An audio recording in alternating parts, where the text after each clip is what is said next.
Pinball Expo 2021 is now in the books. There were several games that were debuted there, including Cactus Canyon and Legends of Valhalla, and we're going to talk all about that right now.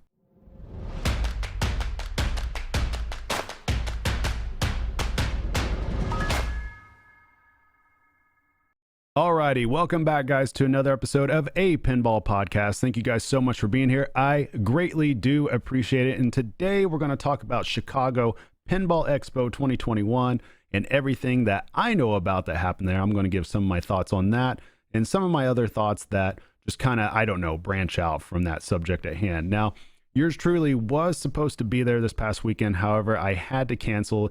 And to be honest with you guys, just to be real for a moment, this past month has been really tough when it comes to just dealing with life in general. I mean, right before the Super Series, I had an aunt pass away due to cancer, and she was like a second mom to me for 30 plus years, and that was really tough having that happen and then having her funeral just a couple of days before the Super Series.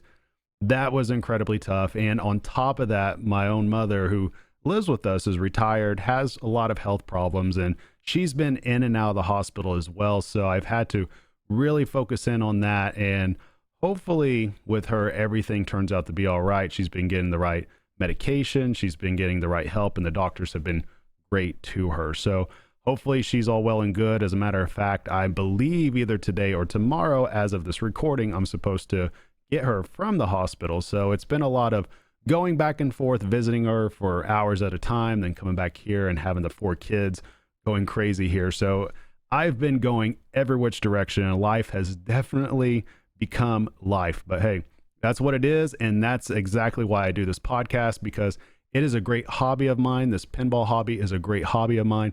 I do this for that reason, because it is a pure release.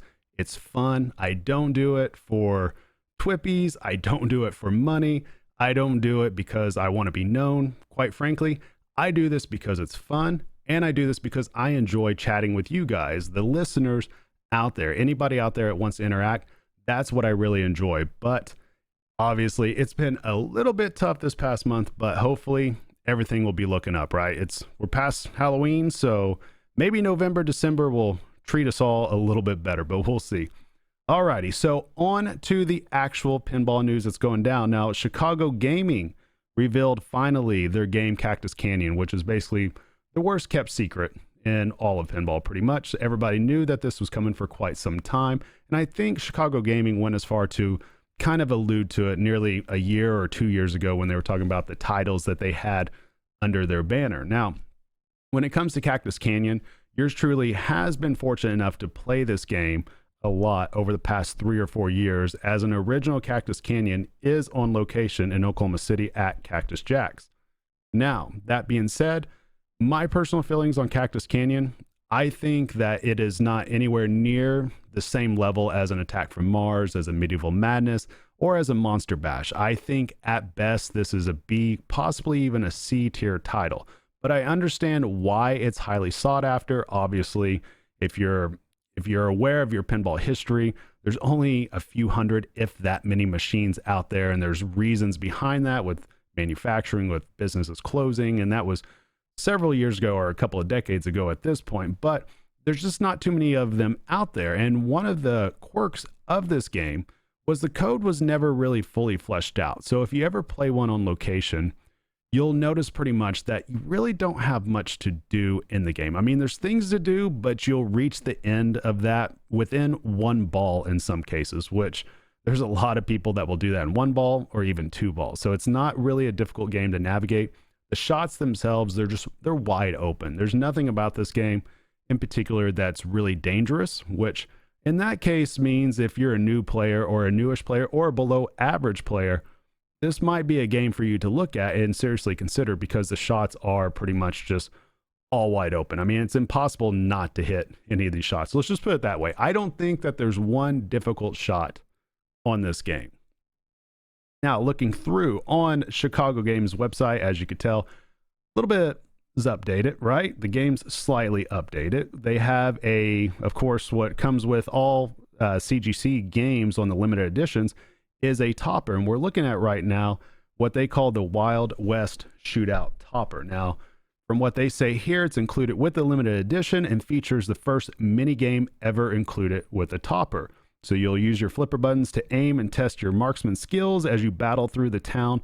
But please be careful not to hit the peaceful folks of Cactus Canyon. So I guess that means that you're going to have some bad guys, you're going to have some good guys. Don't hit the good guys. Simple as that, right? So Black Bart uses both fully rotating pistol wielding arms to shoot at you every chance he gets. And you know what's funny? I got multiple pictures sent to me this past weekend of this topper from some people saying that this is the greatest topper they've ever seen. Some other people saying, hey, this is a basic topper. And some people showing me pictures of it with Bart having no arms as they just apparently flew off. I have no idea really. So, I mean, overall, I think it looks pretty cool. Again, I'm not a huge topper fan. I think I've well documented that as I've even played a Black Knight Sword of Rage without even realizing the topper was even on there, and I played it for multiple games. I just, quite simply put, I don't look at the top of a pinball machine. I look at what's under the glass, and that's pretty much my main focus. Now, that being said, I like the idea that Chicago Gaming has done here by implementing this topper to have a mini game. So now it feels like this is actually a part of the game and not just a passive thing in the game. And I know that Stern has tried to make their toppers kind of almost like an active passive type topper, meaning that you have modes built into it that you can get over the course of time. But this makes it seem like that the mini game is an actual mode in the game itself that you could get to every single game. So that is pretty interesting. That's something a little bit different for Cactus Canyon. And then as they show right here, interactive RGB general illumination that's on limited and special editions only, which is kind of weird because that's the only editions that are possible, as there is no classic edition for this particular game. And let's see what else they got. All new original sculptures. As you can see, Bart is new. I guess the mine is new. I don't even know what we're looking at. The cactus right here, if you guys can see it on the stream, that's new. Then they got, let's see, new train tracks, die-cast metal train. And what's really interesting about this, if you guys notice, if you watched, I believe it's Straight Down the Middle that did the promo for this game, where you can find it on YouTube, or I might even leave a link down below in the show notes. But if you look closely, this train track now has a return. It became a habit trail from the right-hand side back to the left flipper, which is really cool because on the original game, it did not have that, which really means with this particular game, it almost feels like it's obviously not a shot-for-shot remake, but I would almost call this game a reimagining of the game because they're updating the code, they're adding the DLC code, which we will talk about here in just a second, and they've kind of changed around some shots on it. So this is really like a reimagining to me, more so than a pure remake at this point. Now it says here that they have new custom lower arches, which is really cool because it looks like with the limited edition, which you can see on the right hand side, it appears that they're going to have laser branded wooden top and cast metal medallions on it.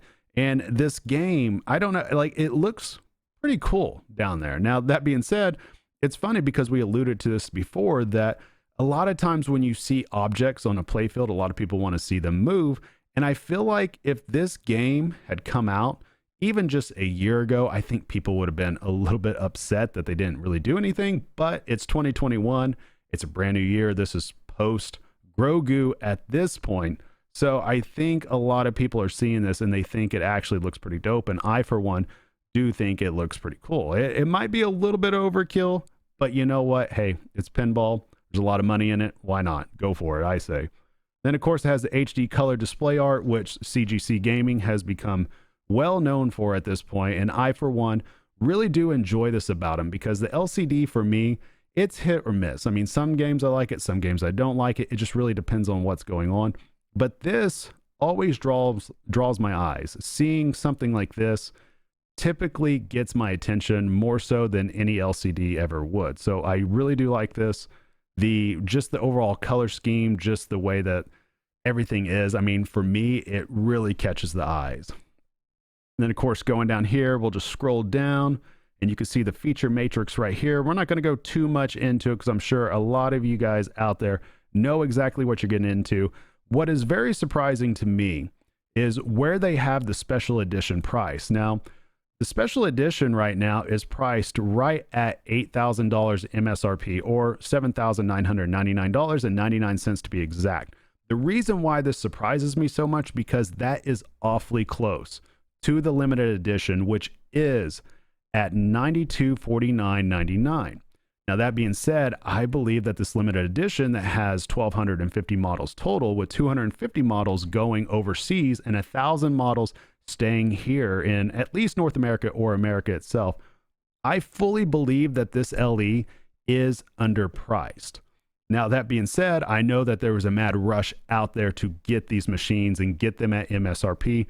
Good on you if you're able to find one at MSRP. You've basically hit the mini lotto. And the reason for this, really, and kind of getting back to it, I think that the SE is priced at where it's at because, quite frankly, I don't think they really care about selling that many. I think they're going to get it off the line. They're going to get people to really gear towards that LE. I think with those prices that close together, I think you really want people to get the LE. And the reason for that, the LE does not come with the custom code that we've all heard about from Lyman Sheets and with Josh Sharp helping out also. I repeat, it does not come with that. Now, we don't know yet what the price is for that new code, but I find this very fascinating that there is a limited edition model out there for right at $9,250, and that's seen as a good price. I'm even saying that's probably a still of a price considering where the pinball prices are now, but the game doesn't have everything in it. Now, that being said, obviously the game has everything that was intended to be in it from a default standpoint. When we talk about the art blades, we talk about the shaker motor, we talk about the topper, the arch, the sculpts, all of that of course is all in there. But that being said, in terms of software, what you're essentially getting, you're getting original software with both games, which, to be honest with you, original software, if you're a halfway decent player, you will be done with the game really, really fast. The enhanced software, I have no clue where it's at. I talked to a few people that are world-class pinball players that had an opportunity to play it. And they said, of course, it was a really easy shooter. It was easy code to understand. There's some things on it that they thought that there was a couple of multi-balls that lasted forever because it was endless add-a-ball, but they didn't know if that was part of the actual rule set or if they had encountered a bug. But let's just say they counted it and they just had add-a-ball, add-a-ball, add-a-ball. They said they nearly felt like they were playing Guns N' Roses at one point. So that kind of made me chuckle. But getting back to the point at hand, I find it very interesting that basically we're priced at $9,250, and that does not include the rule set by Lyman Sheets that has already been advertised by Chicago Gaming with the press releases that they put out, with having the press release out on This Week in Pinball. They have it up on their Facebook page. I'm not sure if they have it up on their website, but that is definitely something that's coming along the way. Now, that being said, this is something that really wasn't talked about too much if you watch Chicago Gaming Company's Expo seminar, as it just, I don't know, I watched through that seminar and I really didn't learn too much other than it just felt like everything was incredibly disorganized from the beginning. So I don't really know what to think about that. It doesn't really inspire too much confidence in me with what's going on, but the bottom line is, this day and age, it's pinball. People are buying whatever you throw at them, and this game is no exception. But, you know, at $9,250 and the final code not in there, I'm just wondering, what does this mean for pinball? Because this code pretty much that's coming out, I don't think it's necessarily going to be cheap. I don't see why you would hire somebody and also, or as a contractor essentially, and put it out there for everybody to know without this being a major part of the game. Their intentions most likely are to have this be a major part of the game. And on top of that, because of this, it's almost like they want you to get the LD. And then on top of that, they want you to get this code. So I could see this, and I'm just pure speculating because they had no pricing at all on this. I'm just pure speculating. I could see this being upwards of over $1,000. I would be absolutely floored if it was any cheaper than that. I would be floored. And I know that sounds sky high. I know it does. But for me, if that was supposed to be baked into the game in general, why would you not, this day and age, just price the game at $10,500 and have that code in there? You see what I'm saying? Now, obviously, there's probably all kinds of license deals that they got to work out. There's probably all kinds of, I don't know, moving parts to this whole thing. But seeing where pinball prices are currently, seeing what's happened to Godzilla LE. They obviously saw what happened with Guns N' Roses CE because that was over a year ago at this point. I find it very interesting that the choice has been made to keep this code separate from the actual units. And I further find it interesting that right now we are in a situation in which an LE can come out that does not have everything intended for that game to have, and it can still sell out at the price it is for the most part. So, and we'll talk about the sellout here in a few, because I know a lot of people have said that. I'm even saying it right now, but here's the dirty little secret about that. I promise you, this game is not sold out yet. And the reason for that is, I guarantee you, there are distributors out there that are not putting it out for sale yet. Why is that? Well, for one, the LEs are not going to be available until January at the earliest. We're just now at the beginning of November. So that price, most likely, is very, very low. If you got in at MSRP, good on you. But honestly, I think that price is upwards of $1,200, maybe even $2,000 below where it should be. God's honest truth.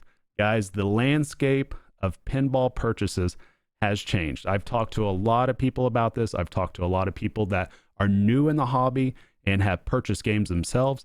And I think a lot of people don't realize how much this has truly grown. And there's a lot of people out there, due to the pandemic and due to being locked into their houses, they have made the choice to really put a premium and a priority on in-home entertainment. And because of that, I've talked to several people that have bought 15 plus new in-box pins just in the past year. And you heard me right, 15 plus. I've talked to one individual, 27 new in-box pins that they have bought. And that includes buying a pro and deciding to go up to a premium. So they're out there. Now, obviously, the supply chains are all jacked up right now. If you've ordered a pin, you're probably waiting. But you know what? The reality is, if you have deep pockets and you really want a game, you call around, you're probably going to find something somewhere at some point. That's just the reality of it.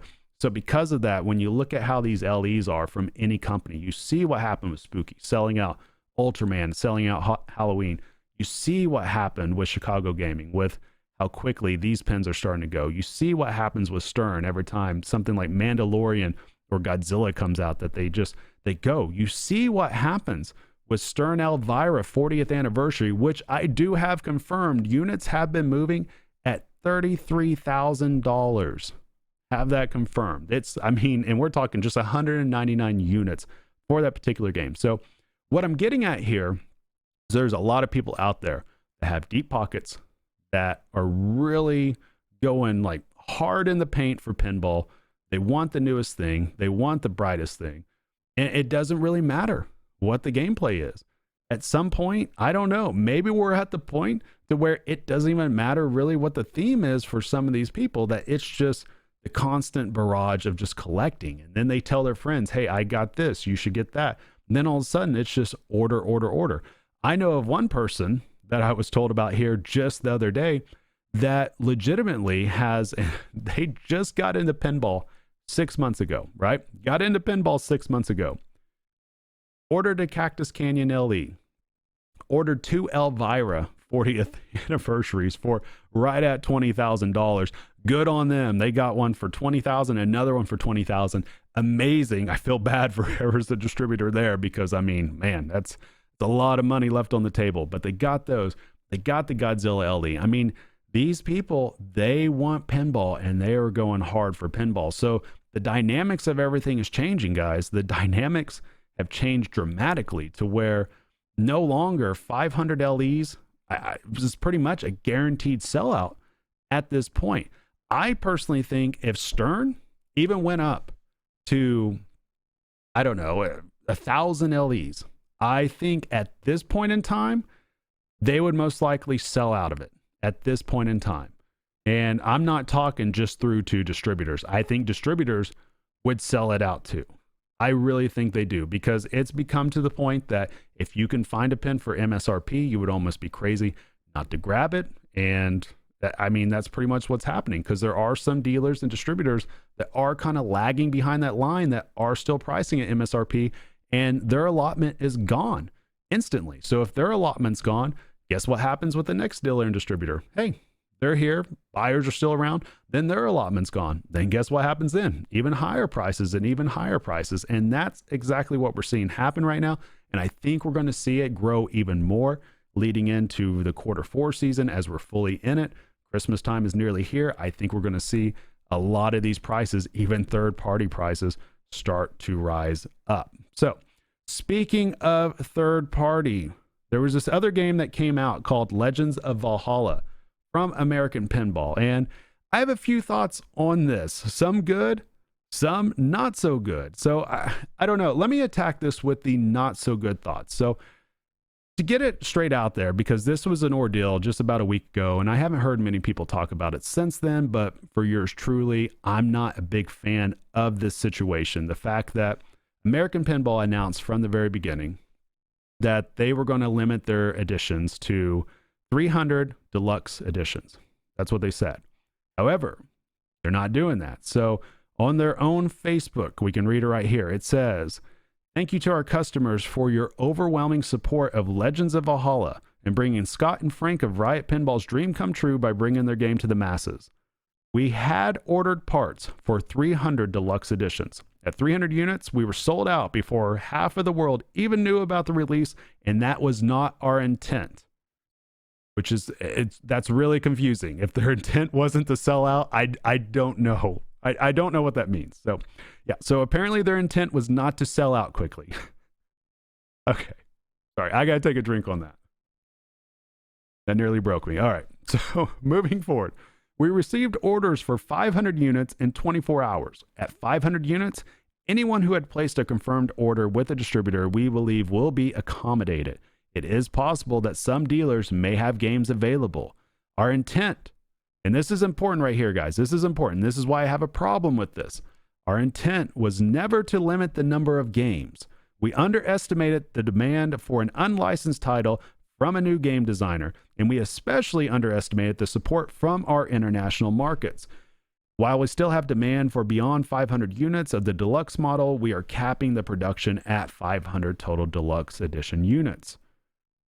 We are proud and humbled to announce that due to strong demand and orders from our distribution network, we have decided to build 500 total Legends of Valhalla Deluxe Editions. So there's a few important tidbits there. And the main thing that I want to address is them saying, one, that it was not their intent to sell out.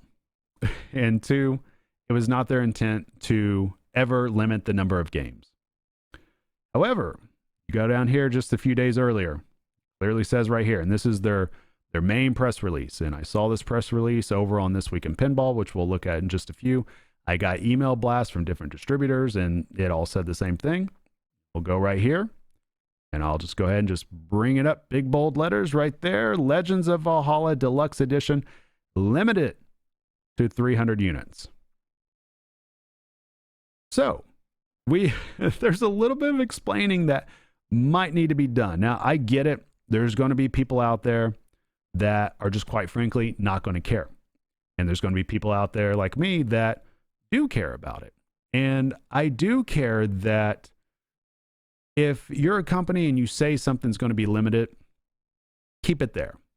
Because what happens is what we're seeing right now. I mean, they plainly said right here that they underestimated the demand. So just go with that. Just say, hey, our intention was to limit this, but due to overwhelming demand, we want to open up more. Like, we'll accept we're at fault here. We were wrong. We want to provide more for people. I think that would be an easier pill to swallow. For me, it is a hard pill to swallow when I read them explaining that their intent was never to limit the number of games. However, on any of the press releases, whenever they initially put the game out for sale, it clearly stated limited to 300. So you're automatically creating scarcity. You're automatically creating FOMO. And doing that and then automatically saying, okay, we succeeded in our FOMO, even though that wasn't even our intention. And then you turn around and add more units. For me, it doesn't make much sense. And I don't know. And the problem is with this explanation and with what happened, it's one or two things. Either there's zero communication going on between everybody, and they got their wires mixed up, and this is just kind of like a bizarre statement to give afterwards, or it's highly unethical business. That, I mean, I don't think there's anything illegal to it, but the ethicalness of it is just, it's really questionable at best. So I'm not really a big fan of that, but hey, the bottom line is more pinball is great. Me personally, I know some people are probably like, well, if you're not going to buy it, hey, I bought a Hot Wheels. And I actually enjoyed it. And I was willing to take a look at this game. Now, it's not a theme that I particularly enjoy. I'm not a huge fan of the theme at all. It does absolutely nothing for me, but I'm very interested in the layout. I'm very interested in how that rule set would come along with that layout. So I was slightly thinking about possibly getting in on one, but seeing how this is right now, I'm going to wait, because I think prices on this game, secondary market, I think automatically they became less overnight. I'm aware that there's several distributors that still have pins available, because just like it said here, they're basically, due to strong demand from the distribution network, that's why they built more. Now, that being said, just because a distributor says, hey, I want X amount of games, doesn't mean X amount of games have already been sold. You know, I mean, quite simply put, there's plenty of distributors out there that have no Sterns really available and they have nothing to sell. They're going to take whatever they can get. But I know for a fact, as of the recording of this podcast, there's several people out there that are not sold out of this. So, you know, I could see right now, even if I wanted a deluxe edition, honestly, I'd probably still be asking for a discount. I don't think I would pay MSRP for one. And that's just me, just knowing that there's 500 out there available, and I don't really see them not being easily attainable in the future. I don't know. That's just how I'm looking at it. Maybe I might be totally wrong. Maybe it might be just the biggest thing since sliced bread and everybody wants to hang on to it. Now, that being said, I did get some reports back about this game in particular from people that played it at Expo. And the common theme of this all was that the majority of people, now I'm not going to say all, because there were some people that thought it was a home run. There was some people out there just thought it was just a total, just one of the most terrible games I've ever played. And that's the way it goes. I mean, that's pinball. You get people on both sides of it. So I want to focus more on the middle of the road average to all this. And the gist that I got, the majority of people thought the layout was pretty good. The majority of people were just kind of on the theme. The majority of people thought the rule set had some promise, but wasn't quite there. I heard that a lot from people, that the rule set wasn't quite there. Now, again, I'm not familiar with it, so I can't really make judgment. But I also did hear from a lot of people that the game suffered due to the flippers. So basically, these flippers were very underpowered. They were very soggy. And this was early in the show. And this was across all models. Now, I know what a lot of people are thinking. And that's why I said, hey, early in the show.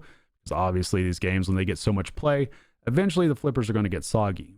But the one thing I did notice from my American pinball machine that I had with Hot Wheels, granted, it was built like a tank, but the flippers, they sometimes felt great. And then other times it was just dead in the water. And it was so bizarre because it would be like that. Sometimes I would be an hour into flipping, and it's like the flippers would just all of a sudden be alive and they'd be fine. Other times I would just turn on the game after having off for a couple of days, and the flippers were instantly just not powerful at all. So it just kind of, I don't know, it went back and forth, and ultimately I had to find a setting in the game itself to kind of up the power of the flippers. But even then, it was still really hit and miss, where a lot of times the ramps I was just barely making it. It wasn't something that really lent itself to a fast gameplay. And so I'm very curious to see how that works with this particular game, because the reports that I was getting back from multiple people is that the game would probably be fun to shoot, but the flippers prevented it from being fun to shoot for them. So that's kind of the report I got back. But that being said, I still got a few people that said, hey, it was an excellent game. I want to pick up one. So again, I mean, it's pinball. You got to try these games for yourself to find out exactly what you like and what you don't like. Now, that being said, just like we talked about a second ago with America, or with This Week in Pinball, with their deep dive overall of Legends of Valhalla, just kind of going over the, I don't know, the general layout of it, and you can kind of tell why you really need your flippers to work, because I wish I could get this all on one page, and I don't know if I'm going to be able to for those that are watching on YouTube, but you can kind of tell right here that obviously the center ramp is all the way back in the back. And so when you get a shot that is that far in the back, your flippers do need to be powerful. You don't want half ramps. You don't want to feel like you're just kind of flipping and hitting a ball with a wet noodle. That's the last thing you want to feel. So, you know, I don't know. Hopefully they get it figured out. I don't know if it's possible because, quite frankly, I don't do the manufacturing. I have no clue anything about that, but it's always fascinating to me that when we're dealing with pinball machines, it seems like anybody outside of Stern, that the flippers always feel different. You know, for me, American, or not American, but Attack from Mars, Monster Bash, the remakes, they all feel quite different to me. Medieval Madness, a little bit different. Cactus Canyon, I did hear from a lot of people that they felt like the flippers flipped really well. But with American Pinball, the flippers have always felt a little off to me. With Spooky, the flipper, it's really strange. The flippers for us on Alice Cooper actually feels pretty good. The Rick and Morty flippers, they're kind of, you know, but when it comes to Halloween, the flippers are just not very good on that game, on our particular model. So, you know, again, mileage may vary. Jersey Jack, I had a Guns N' Roses special edition for a little while in here, and honestly, those flippers would get so soggy so fast. It felt like a completely different game after about 2 or 3 songs. Now with Sterns, they always feel right. Their flippers for me, they always have the right snap. The shots are always where I expect them to be. And it's like that from game to game, no matter which game I'm playing or which location I'm playing, or no matter what part of the country I'm playing at, it typically feels the same. So I don't quite know why that is. If somebody out there knows why that is, can tell me how the parts are, because obviously different companies use different parts. I can't figure out for the life of me why nothing else anywhere else feels consistent, but Sterns always feel consistent. I don't know. It has to be a mix of parts, and it has to be a mix of just somebody really dialed in on their manufacturing. That's what I would have to guess. I don't know. But either way, that's all I got for today. I greatly do appreciate you guys being here, spending about 30 plus minutes with me. We talked about some stuff. We didn't talk about all things Expo, but we talked about the games that mattered. I guess wrapping up the pinball tournament part, which is funny because I didn't even talk about that at all, even though I happen to be a tournament player. I don't know. Maybe we'll just save that, and I'll talk to Tom Graff. I'll get him on the podcast, and we could talk a little bit about his streams that he had, because he streamed for like 3 days straight there. And if you like tournament pinball and you haven't had a chance to watch it, I would check over at Fox Cities Pinball on Twitch, because he probably has some of the VODs up, and it's all very high level play when you get world-class players on a Stern that has loose tilt and allows you to jam a little bit on it. But other than that, that's all I got though, guys. I appreciate you guys being here, and until next time, I'll see you guys I guess later. Yeah, that's how I want to end it. Later, guys.